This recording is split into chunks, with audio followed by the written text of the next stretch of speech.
नमस्कार साथियों।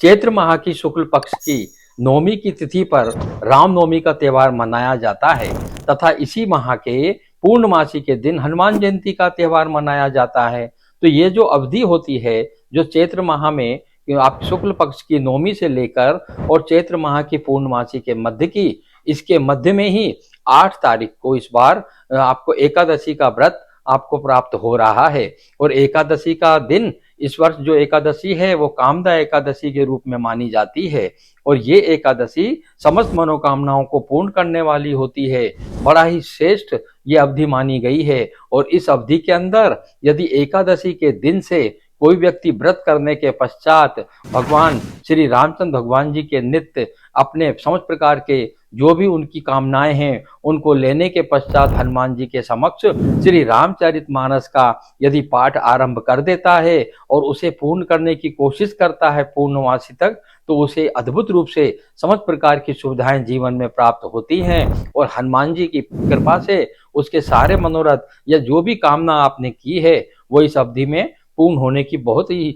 ही ज्यादा उम्मीद होती है। उसका कारण है कि कामदा एकादशी, जिसका नाम ही है समस्त कामनाओं को पूर्ण करने वाली, और श्री हरि के भजन से और श्री हरि की कृपा से इसी अवधि के अंदर आपको ये कार्य को पूर्ण करना है। यदि आप पूर्ण नहीं भी कर पाते हैं तो यदि श्री रामचरितमानस का पाठ आप कामदा एकादशी के दिन से संकल्प लेने के पश्चात आप लगातार पढ़ते जाते हैं तथा इसको पूर्ण करने के लिए आप पूर्णमासी तक की अवधि को चुनते हैं या नहीं भी कर पाते हैं, तो उसको आगे भी अगर आप लगातार अपनी ये रामायण का पाठ करते रहते हैं और उसी विशेष रूप से हनुमान जयंती के दिन यदि आप सुंदरकांड का पाठ कर लेते हैं और सभी प्रकार से उनके सातों जो कांड हैं उसी का नाम लेकर आप उन्हें नमन करते हैं तथा श्री राम रक्षा स्तोत्र का पाठ कर लेते हैं, तो आपकी कामनाएं शीघ्र पूरी होती हैं। श्री रामचरितमानस में 7 सोपान कहे गए हैं, जिसमें प्रथम सोपान के रूप में श्री बालकांड का पाठ किया जाता है,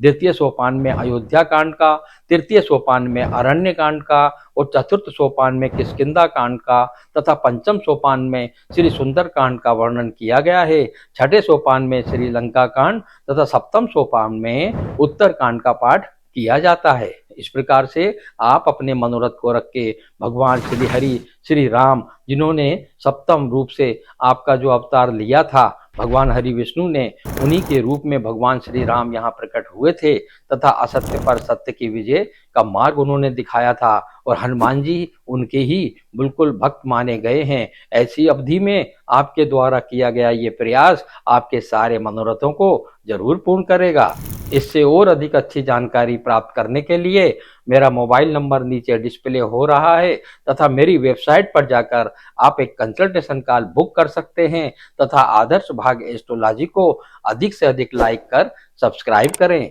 धन्यवाद साथियों। जय श्री सीताराम।